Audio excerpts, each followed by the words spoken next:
Hi friends, welcome to our channel. ఈరోజు నేను మలయాళం లాంగ్వేజ్లో 2025లో రిలీజ్ అయినటువంటి ఒక మంచి ఫ్యామిలీ ఎంటర్టైనర్ మూవీ స్టోరీని ఎక్స్ప్లెయిన్ చేయబోతున్నాను. అదే తలవర. తలవర అంటే తెలుగులో తలరాత అనే మీనింగ్ వస్తుంది. మూవీ చాలా ఎమోషనల్ గా ఉంటుంది. సో స్కిప్ చేయకుండా చివరి వరకు చూడండి. Now let's start our video.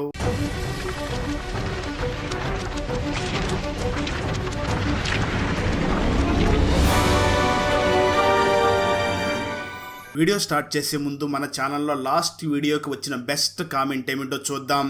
And ఈ కామెంట్ నేను పర్సనల్ గా సెలెక్ట్ చేసింది అయితే కాదు, సాఫ్ట్వేర్ ఆటోమేటిక్ గా ఈ వీడియోని లైక్ చేసి కామెంట్ చేసిన బెస్ట్ కామెంట్ ని ర్యాండమ్ గా సెలెక్ట్ చేస్తుంది. So keep commenting. నెక్స్ట్ మీ కామెంటే సెలెక్ట్ అయ్యే ఛాన్స్ ఉంది. And thanks for commenting. Now let's start our video. Open చేస్తే మూవీ స్టార్టింగ్ సీన్ లోనే ఒక థియేటర్ లో అప్పుడే ఫస్ట్ షో కంప్లీట్ అవడంతో ఆడియన్స్ అందరూ కూడా బయటకు వస్తూ ఉంటారు. బయట ఉన్న కొంతమంది ఆ మూవీ ఎలా ఉంది అని రివ్యూస్ అడుగుతూ ఉంటారు.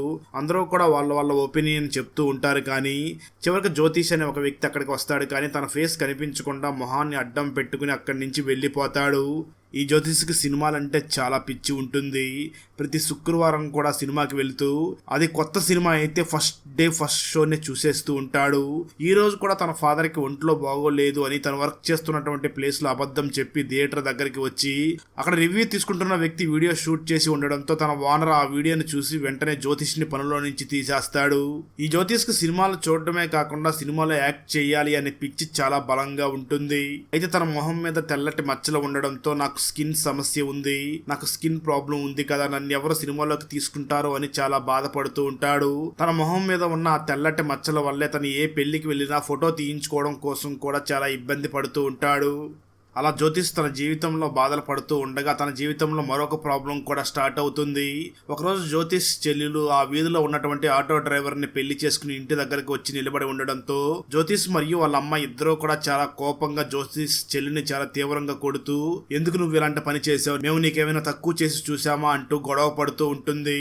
ఆ మాటలు విన్నటువంటి జ్యోతిష్ చెల్లెలు కూడా చాలా కోపంగా మాట్లాడుతూ, మీరేం తక్కువ చేయలేదు, నన్ను పెళ్లి చేసుకోవడానికి వచ్చిన వాళ్ళు మన ఇంటికి వచ్చి వెంటనే తిరిగి వెళ్ళిపోతున్నారు, మీ కొడుకు ఏదో మాయ రోగం ఉంది, అది ఎక్కడ నాకు కూడా వస్తుంది అని నన్ను పెళ్లి చేసుకోవడానికి వచ్చిన వాళ్ళు వచ్చినట్లే వెనక్కి తిరిగి వెళ్ళిపోతున్నారు, అందుకే నేను ఈ విధంగా చేశాను అని అంటుంది. ఆ మాటలు విన్న జ్యోతిష్ మదర్ ఇంకా కోపంగా తన కూతుర్ని చూసి మాట్లాడుతూ, అంటే నీ జీవితాన్ని నువ్వే చూసేసుకున్నావు, ఇంకా మాతో నీకు సంబంధం లేదు కదా, అలాగే మాకు కూడా నీకు ఎటువంటి సంబంధం లేదు, నువ్వు ఇక్కడి నుంచి వెళ్ళిపోయి నీ ఇష్టం వచ్చినట్లు బ్రతుకు అని చెప్పి పంపించేస్తుంది. ఆ తర్వాత రోజు నుంచి జ్యోతిష్ చాలా కష్టపడి ఫైనల్గా ఒక సూపర్ మార్కెట్లో జాబ్ సంపాదించి అక్కడ వర్క్ చేసుకుంటూ తన ఫ్రెండ్ అయినటువంటి శామ్ అండ్ గ్యాంగ్తో చాలా ఎంజాయ్ చేస్తూ ఉంటాడు. ఒకరోజు శామ్ జ్యోతిష్ని చూసి, ఈరోజు మా ఇంటి మీద రెంట్కి ఉండడానికి ఒక ఫ్యామిలీ వచ్చింది, ఆ ఫ్యామిలీలో ఒక అందమైన అమ్మాయి ఉంది అని తన ఫ్రెండ్స్ అందరికీ కూడా ఆ అమ్మాయిని చూపించడం కోసం తన ఇంటికి పిలుస్తాడు. అయితే జ్యోతిష్ మాత్రం నాకు పని ఉంది అని తన సూపర్ మార్కెట్కి వెళ్ళిపోతాడు. అలా జ్యోతిష్ సూపర్ మార్కెట్లో వర్క్ చేస్తూ ఉండగా శామ్ తన ఫ్రెండ్స్ అందరినీ కూడా ఇంటి దగ్గరికి తీసుకుని వెళ్ళి తన ఇంటిపైకి రెంట్కి వచ్చినటువంటి ఆ అమ్మాయిని చూపించడం కోసం ప్రయత్నిస్తాడు. కానీ అక్కడ ఆ అమ్మాయి కనిపించదు. ట్విస్ట్ ఏమిటి అంటే ఆ శామ్ ఇంటి మీదకి రెంట్కి వచ్చినటువంటి ఆ సంధ్య అనే అమ్మాయి ఎక్కడైతే మన హీరో జ్యోతిష్ వర్క్ చేస్తున్నాడో ఆ సూపర్ మార్కెట్కి సరుకులు తీసుకోవడం కోసం వచ్చి ఉంటుంది. అక్కడ తన సరుకులు తీసుకుంటూ ఉంటుంది. ఆ సమయంలో అక్కడ వర్క్ చేస్తున్నటువంటి మన జ్యోతిష్ ని చూసినటువంటి అక్కడ మరొక ఎంప్లాయీ జ్యోతిష్ తో మాట్లాడుతూ, అవును ఈ రోజు మీ ఫ్రెండ్స్ ఎక్కడ ఎవరో కనిపించలేదు అని అడుగుతుంది. దానికి జ్యోతిష్ సమాధానం చెప్తూ, శామ్ వాళ్ళ ఇంటి మీదకి ఎవరో రెంట్కి కొత్తగా వచ్చారంట, ఆ ఫ్యామిలీలో ఒక అందమైన అమ్మాయి ఉందని శామ్ వాళ్ళందరినీ కూడా తనను చూపించడం కోసం తీసుకుని వెళ్ళాడు అని అంటాడు. ఆ మాటలు విన్నటువంటి అక్కడ వర్క్ చేస్తున్న ఆ అమ్మాయి జ్యోతిష్ ని చూసి, మరి నువ్వు ఎందుకు వెళ్ళలేదు అని అడుగుతుంది. దానికి జ్యోతిష్ సమాధానం చెప్తూ, లేదక్క నేను ఇంతకు ముందే ఆ అమ్మాయిని చూసేశాను, ఆ అమ్మాయి దెయ్యం లాగా ఉంటుంది అని అంటూ ఉంటాడు. అయితే ఇదంతా కూడా అక్కడ షాపింగ్ చేస్తున్నటువంటి సంధ్య వినేస్తుంది. ఇవన్నీ విన్నటువంటి సంధ్య ఏమీ మాట్లాడకుండా అక్కడి నుంచి వెళుతూ పొరపాటున తలకు అక్కడ డోర్ తగలడంతో తనకి కళ్ళు తిరిగినట్లుగా చాలా ఇబ్బంది పడుతూ ఉంటుంది. అది గమనించినటువంటి అక్కడ ఉన్న ఎంప్లాయీ వెంటనే జ్యోతిష్ తో మాట్లాడుతూ, నువ్వు వెంటనే ఆ మేడం గారిని ఇంటి దగ్గర డ్రాప్ చేసిరా అని చెప్పడంతో జ్యోతిష్ సంధ్యని బండి మీద ఎక్కించుకొని తీసుకుని వెళుతూ మేడం మీ ఇంటి అడ్రస్ ఎక్కడా అని అడుగుతాడు. దానికి ఆ సంధ్య సమాధానం చెప్తూ, నీకు తెలుసు కదా ఇంతకు ముందు దెయ్యంలా ఉంటానని చెప్పావు కదా, అదే నా అడ్రస్ అని అంటుంది. ఆ మాటలు విన్న జ్యోతిష్ ఒక్కసారిగా షాక్ అవుతాడు. ఆ వెంటనే జ్యోతిష్ ఇంటికి రాగా ఇంట్లో తన అమ్మ చాలా బాధపడుతూ ఉంటుంది. ఎందుకంటే ఉన్నగా ఒక్కగానే ఒక్క కూతురు ఇంట్లో చెప్పకుండా వేరే ఎవరినో పెళ్లి చేసేసుకుంది. నా హస్బెండ్ కి నా కొడుక్కి సరైన జాబ్ లేదు అని చాలా బాధపడుతూ ఉంటుంది. అది చూసినటువంటి జ్యోతిష్ మనం ఎలాగైనా ఒక మంచి జాబ్ సంపాదించాలి అని ఆ తర్వాత రోజే విదేశాలకి పంపించేటటువంటి ఒక ఆఫీస్ దగ్గరికి వెళ్తాడు. ఇక ట్విస్ట్ ఏమిటి అంటే ఆ ఆఫీస్ లోనే మన హీరోయిన్ అయినటువంటి సంధ్య కొత్తగా జాబ్ లో జాయిన్ అయి ఉంటుంది. సంధ్య అక్కడికి వచ్చినటువంటి జ్యోతిష్ ని చూసి చాలా కోపంగా ఉండగా జ్యోతిష్ ఆ సంధ్యను చూసి యూకేకి వెళ్ళడానికి ఎంత ఖర్చు అవుతుంది అని అడుగుతాడు. సంధ్య సమాధానం చెప్తూ దాదాపు 20 లక్షల వరకు అవుతుంది అని అంటుంది. ఆ మాటలు విన్న జ్యోతిష్ వెంటనే అక్కడి నుంచి ఏమీ మాట్లాడకుండా వెళ్ళిపోతాడు. ఆ రోజు వాళ్ళ ఊర్లో జాతర జరుగుతూ ఉండగా ఆ జాతరలో జ్యోతిష్ ఫాదర్ నాటకం వేస్తూ ఉంటాడు. జ్యోతిష్ ఫాదర్ కూడా సినిమాలంటే చాలా పిచ్చి ఉంటుంది. అక్కడి నుంచే జ్యోతిష్ కి ఆ సినిమాల మీద మోజు కలిగి ఉంటుంది. మరోపక్క జాతరలో శ్యామ్ అండ్ ఫ్రెండ్స్ అందరూ కూడా ఆ సంధ్య వాళ్ళకే దక్కాలి అని నిప్పుల్లో నడుస్తూ ఉంటారు. అప్పుడే శ్యామ్ జ్యోతిష్ ని పిలిచి నేను ఆ సంధ్యను లవ్ చేస్తున్నట్టుగా తనకు చెప్పు అని పంపించడంతో జ్యోతిష్ వెంటనే సంధ్య దగ్గరికి వెళ్తాడు. సంధ్య ఆ జ్యోతిష్ ని చూసి నిన్నేంటి సడన్ గా వచ్చి వెళ్లిపోయావు అని అడుగుతుంది. దానికి ఆ జ్యోతిష్ సమాధానం చెప్తూ యూకేకి వెళ్ళడానికి 20 లక్షలు అని చెప్పారు కదా, మా ఇల్లు నమ్మినా కూడా అంత డబ్బులు రావు, అందుకే వెళ్లిపోయాను అంటూ ఉంటాడు. దానికి ఆ సంధ్య సమాధానం చెప్తూ 10 లక్షలు కట్టండి, ఆ తర్వాత మీరు జాబ్ చేసిన తర్వాత ఈఎంఐ లో రిమైనింగ్ అమౌంట్ ని కట్టవచ్చు, ఒకసారి రేపు ఆఫీస్ కి వస్తే డాక్యుమెంట్స్ అన్నిటిని కూడా ప్రిపేర్ చేస్తాను అంటూ ఉంటుంది. మరోపక్క శ్యామ్ నా గురించి చెప్పు అని ఆ జ్యోతిష్ కి సైగ చేస్తూ ఉండడంతో జ్యోతిష్ వెంటనే ఆ సంధ్యాన్ని చూసి నా ఫ్రెండ్ శ్యామ్ నేను లవ్ చేస్తున్నానని నీకు చెప్పమని చెప్పాడు, కానీ నేను వాడికి ముందే చెప్పాను, ఇంత అందంగా ఉన్న అమ్మాయిలు ఖచ్చితంగా ఎవరో ఒకరిని ప్రేమిస్తూ ఉంటారని వాడికి చెప్పాను అంటూ ఉంటాడు. ఆ మాటలు విన్నటువంటి సంధ్య శ్యామ్ ని లవ్ చేయకుండా ఈ జ్యోతిష్ ని ఇష్టపడడం మొదలు పెడుతుంది. అప్పటి నుంచి కూడా జ్యోతిష్ అక్కడ డాక్యుమెంట్ ని ఫిల్ చేయడం కోసం రెగ్యులర్ గా సంధ్య దగ్గరికి వెళుతూ ఉండడంతో ఇద్దరికి ఒకరంటే ఒకరికి ఇష్టం ఏర్పడుతుంది. అయితే ఒకరోజు జ్యోతిష్ మరియు సంధ్య ఇద్దరు కూడా సినిమా చూసి వస్తూ ఉండగా శ్యామ్ అది చూసేస్తాడు. దాంతో ఆ రోజు రాత్రి శ్యామ్ ఫుల్గా తాగి ఆ జ్యోతిష్ని కొడుతూ నువ్వు కావాలనే ఇదంతా కూడా చేస్తున్నావని గొడవ పడుతూ ఉండడంతో జ్యోతిష్ వెంటనే వాళ్ళ ఫ్రెండ్స్ అందరినీ చూసి నేను కావాలని చేయడం లేదు, మీరు అనుకున్నట్లుగా మేమిద్దరం ప్రేమించుకోవడం లేదు, మేము జస్ట్ ఫ్రెండ్స్ మాత్రమే అంటూ ఉంటాడు. అయితే శ్యామ్ అండ్ ఫ్రెండ్స్ మాత్రం అసలు ఆ మాటలను నమ్మకుండా ఉంటారు. సరిగ్గా అదే సమయంలో సంధ్య ఆ జ్యోతిష్కి ఫోన్ చేస్తూ ఉండడంతో ఇప్పుడు ఫోన్ లిఫ్ట్ చేస్తే చాలా ఇష్యూ అవుతుంది అని జ్యోతిష్ ఆ సంధ్య ఫోన్ లిఫ్ట్ చేయకుండా కట్ చేస్తూ ఉంటాడు. అయితే ఆ తర్వాత రోజు జ్యోతిష్ అనుకోకుండా ఒక షార్ట్ ఫిల్మ్ డైరెక్టర్ ఫోర్స్ చేయడంతో షార్ట్ ఫిల్మ్లో యాక్ట్ చేస్తాడు.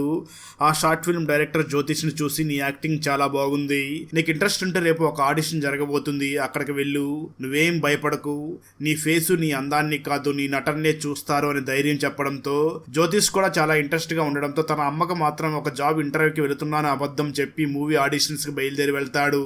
ఆ సమయంలో సంధ్య తనకు ఫోన్ చేస్తూ ఉంటుంది, కానీ జ్యోతిష్ మాత్రం అవాయిడ్ చేస్తూ ఉంటాడు. ఆ ఆడిషన్లో జ్యోతిష్ బాగా చేయడంతో తనని అక్కడ సెలెక్ట్ చేస్తారు. కట్ చేస్తే అదే రోజు రాత్రి సంధ్య కొన్ని గ్రోసరీ ఐటమ్స్ని ఆర్డర్ చేసి ఉండడంతో వాటిని హోమ్ డెలివరీ చేయడం కోసం సంధ్య ఇంటికి జ్యోతిష్ వెళ్తాడు.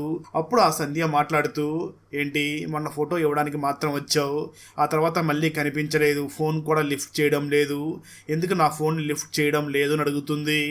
దానికి ఆ జ్యోతిష్ సమాధానం చెప్తూ ఏం లేదు, నా ఫ్రెండ్స్ అందరూ కూడా మనం ప్రేమించుకుంటున్నామని అంటున్నారు, మనం ఏం ప్రేమికులం కాదు కదా, మనం జస్ట్ ఫ్రెండ్స్ మాత్రమే కదా అని అంటాడు. ఆ మాటలు విన్న సంధ్య ఏంటి నీకు అలా అర్థమయ్యిందా, నువ్వు ఎప్పుడూ కూడా ఎవరిని ప్రేమించలేదా అని అడుగుతుంది. దానికి జ్యోతిష్ సమాధానం చెప్తూ ఒకప్పుడు ప్రేమించాను, ఆ అమ్మాయి కూడా నన్ను ప్రేమిస్తున్నాను అని చెప్పి నాకున్న ఈ స్కిన్ సమస్య ఎక్కువ అవుతుంది అని చెప్పి నా నుంచి విడిపోయింది అని అంటూ ఉంటాడు. ఆ మాట విన్న సంధ్య మాత్రం నేను అలా చెయ్యను, జీవితాంతం నీతో పాటు ఉండాలనుకుంటున్నాను అని అంటుంది. దానికి జ్యోతిష్ కూడా చాలా ఆనందపడుతూ ఉంటాడు. అలా జ్యోతిష్ లైఫ్ సాగిపోతూ ఉండగా ఒకరోజు జ్యోతిష్ తన ఆడిషన్ లో సెలెక్ట్ అయ్యాడు కాబట్టి షూటింగ్ స్పాట్ దగ్గరికి బయలుదేరి వెళ్తాడు. అయితే అక్కడ యాంగిల్ ని సెట్ చేసుకుంటున్నటువంటి కెమెరామ్యాన్ వెంటనే ముందు ఉన్నటువంటి జ్యోతిష్ ని చూసి ఇక్కడేం దెయ్యాల సినిమా తీయడం లేదు, ఒక మెసేజ్ ఓరియంటెడ్ మూవీ తీస్తున్నాం, ఆ మొహం పెట్టుకుని ముందెందుకున్నావు వెనక్కి వెళ్ళు అంటూ కొంచెం అవమానకరంగా మాట్లాడతాడు. ఆ మాటలు విన్న జ్యోతిష్ చాలా బాధపడుతూ ఉంటాడు. అయితే తన కొడుకు షార్ట్ ఫిల్మ్ లో నటించాడు అని తెలుసుకున్నటువంటి జ్యోతిష్ ఫాదర్ చాలా సంతోషపడుతూ ఉంటాడు. కానీ జ్యోతిష్ మదర్ మాత్రం ఈ పిచ్చి మళ్ళీ వీడికి పట్టుకుంది అని తను చాలా బాధపడుతూ ఉంటుంది. ఆ రోజు రాత్రి జ్యోతిష్ శ్యామ్ మరియు తన ఫ్రెండ్స్ అందరి దగ్గరికి వెళ్ళగా వాళ్ళందరూ కూడా జ్యోతిష్ ని చూసి మనవాడు షార్ట్ ఫిల్మ్ లో నటించేశాడు, ఇంకా వీడి జీవితం ఏమి మారిపోతుంది వస్తుంది అంటూ జ్యోతిష్ని చూసి కొంచెం వెటకారంగా మాట్లాడుతూ ఉంటారు. దాంతో జ్యోతిష్ వాళ్ళందరితో కూడా గొడవ పడి అక్కడి నుంచి వెళ్ళిపోతాడు. ఆ విధంగా జ్యోతిష్ కి శ్యామ్ మరియు వాళ్ళ ఫ్రెండ్స్ అందరికీ కూడా కనెక్షన్ కట్ అవుతుంది. అతను జ్యోతిష్ వెంటనే సంధ్య దగ్గరికి వెళ్లి జరిగిందంతా చెప్పడంతో సంధ్య వెంటనే జ్యోతిష్ ని చూసి నువ్వేం బాధపడకు, నువ్వు సక్సెస్ అయితే ఖచ్చితంగా నీ నుంచి దూరంగా వెళ్ళిన వాళ్ళందరూ కూడా నీ దగ్గరికి వస్తారు అని తనని మోటివేట్ చేస్తూ ఉంటుంది. దాంతో జ్యోతిష్ వెంటనే సంధ్యను వాళ్ళ ఇంటి దగ్గర డ్రాప్ చేసి అక్కడ సంధ్యతో కొంచెం రొమాన్స్ చేస్తూ ఉండగా ఇంతలో అక్కడికి సంధ్య ఫాదర్ మరియు సంధ్య మామయ్య కొడుకునేటువంటి శక్తి కూడా అక్కడికి వచ్చేస్తారు. వాళ్ళు అక్కడ ఉన్నటువంటి జ్యోతిష్ ని చూసి ఎవరు నువ్వు అని అడుగుతూ ఉంటారు. అయితే అక్కడే ఉన్న సంధ్య మాత్రం జ్యోతిష్ గురించి ఏమీ చెప్పకుండా భయంగా చూస్తూ ఉంటుంది. సంధ్య బావైనటువంటి శక్తి మాట్లాడుతూ వీడు మొహం చూస్తుంటే ఖచ్చితంగా దొంగలాగా ఉన్నాడు అని సంధ్య ఫాదర్ మరియు సంధ్య బావైనటువంటి శక్తి ఇద్దరు కూడా జ్యోతిష్ ని కొట్టబోతూ ఉంటారు. ఇంతలో అక్కడికి సంధ్య మదర్ వచ్చి అతని ఇంటి ఓనర్ కొడుకైనటువంటి శ్యామ్ కి ఫ్రెండ్, అతను దొంగ కాదు అని అంటుంది. అయితే ఇదంతా చూస్తున్నటువంటి జ్యోతిష్ మాత్రం నేను తన బాయ్ ఫ్రెండ్ అనే సంధ్య వాళ్ళ నాన్నకి చెప్పలేదు అని చాలా బాధపడుతూ అక్కడి నుంచి వెళ్ళిపోతాడు. కట్ చేస్తే ఆ తర్వాత రోజు మార్నింగ్ విషయం అర్థం చేసుకున్నటువంటి సంధ్య వెంటనే జ్యోతిష్ దగ్గరికి వెళ్ళి తనకి సారీ చెప్పి అక్కడి నుంచి వెళ్ళిపోతుంది.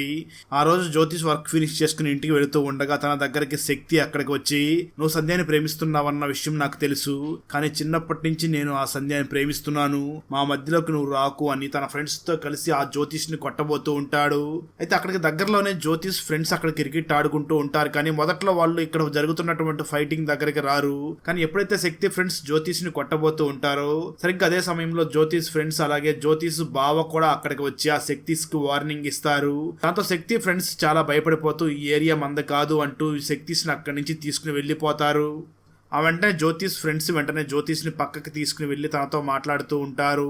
ఆ సమయంలో జ్యోతిష్ వాళ్ళ చెల్లెల్ని పెళ్లి చేసుకున్నటువంటి జ్యోతిష్ బావ్ అక్కడికి వాటర్ బాటిల్ ని తీసుకుని వస్తాడు. ఇది మొత్తం చూసినటువంటి జ్యోతిష్ నేను నా బావని చాలా తిట్టాను, కానీ ఇప్పుడు నాకు వాటర్ తీసుకుని వచ్చాడు అని చాలా బాధపడుతూ ఉంటాడు. ఆ వెంటనే జ్యోతిష్ ఇదంతా కూడా ఆ సంధ్యని ప్రేమించడం వల్లనే జరిగింది కదా, తనేమో తన నాన్నకి నేను తనని ప్రేమిస్తున్న విషయం కూడా వాళ్ళ నాన్న ముందు చెప్పలేకపోయింది. అలాంటి అమ్మాయి కోసం నేను ఎందుకు వెయిట్ చేయాలి, నా కెరీర్ మీద ఫోకస్ చేసుకోవాలి అని వెంటనే యూకేకి వెళ్ళడం కోసం పాస్పోర్ట్ని రెడీ చేయించుకోవాలి అని వాళ్ళ అమ్మ దగ్గర కొంత డబ్బులు తీసుకుని పాస్పోర్ట్ని రెడీ చేయించుకోవడం కోసం తిరుగుతూ ఉంటాడు.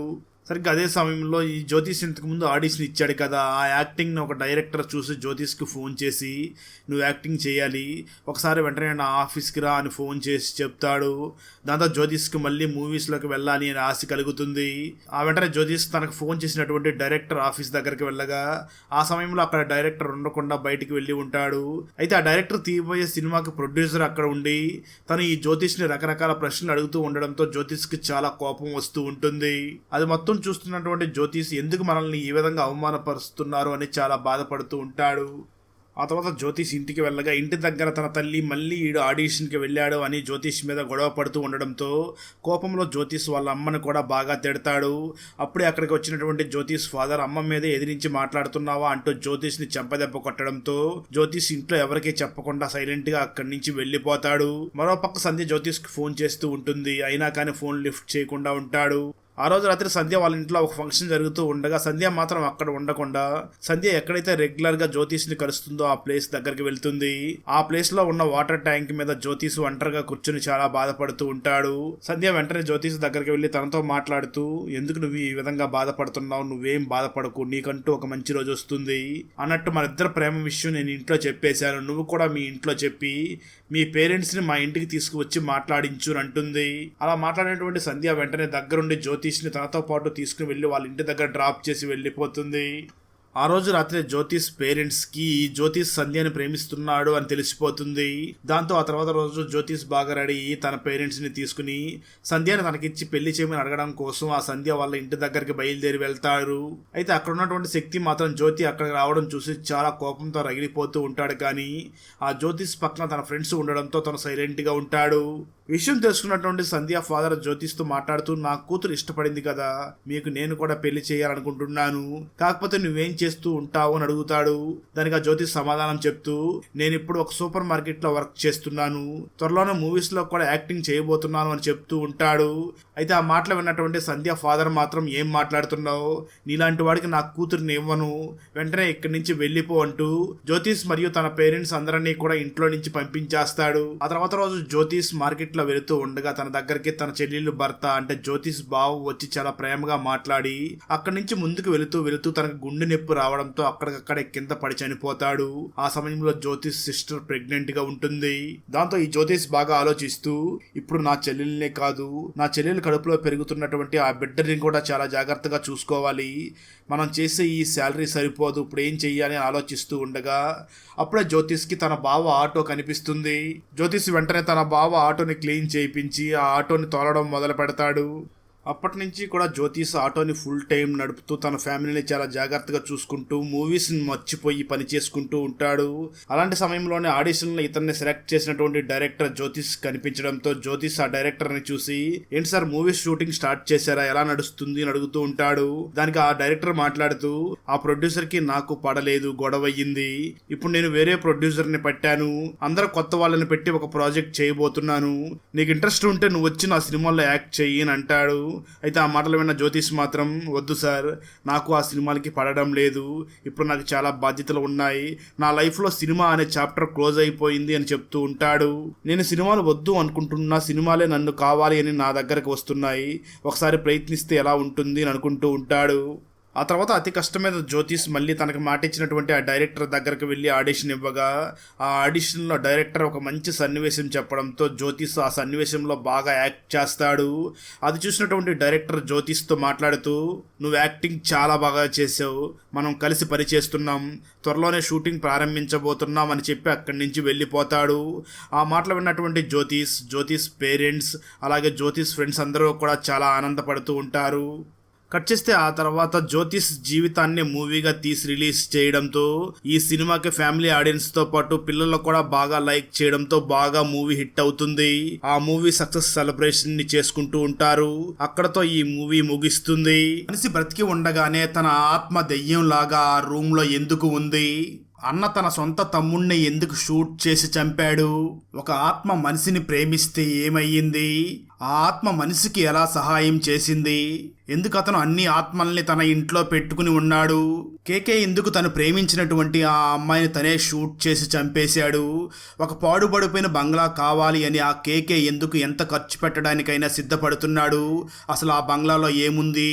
ఈ ప్రశ్నలన్నిటికీ సమాధానం తెలియాలి అంటే 2025లో పంజాబీ లాంగ్వేజ్లో రిలీజ్ అయినటువంటి సర్దార్జీ 3 మూవీని చూడాల్సిందే. ఈ పంజాబీ ఫుల్ మూవీ స్టోరీని తెలుగులో వినాలి అనుకుంటే ఈ వీడియో డిస్క్రిప్షన్లో ఉన్న లింక్ని క్లిక్ చేసి చూడండి. Thanks for watching friends. Video నచ్చినట్లయితే లైక్ చేసి ఒక చిన్న కామెంట్ చేస్తే మాకు నెక్స్ట్ వీడియో చేయడానికి ఎంకరేజింగ్ గా ఉంటుంది. అలాగే ఛానల్ ని సబ్స్క్రైబ్ చేసి పక్కనే ఉన్న బెల్ ఐకాన్ ని క్లిక్ చేసి సపోర్ట్ చేయండి. Thanks for watching. జై హింద్.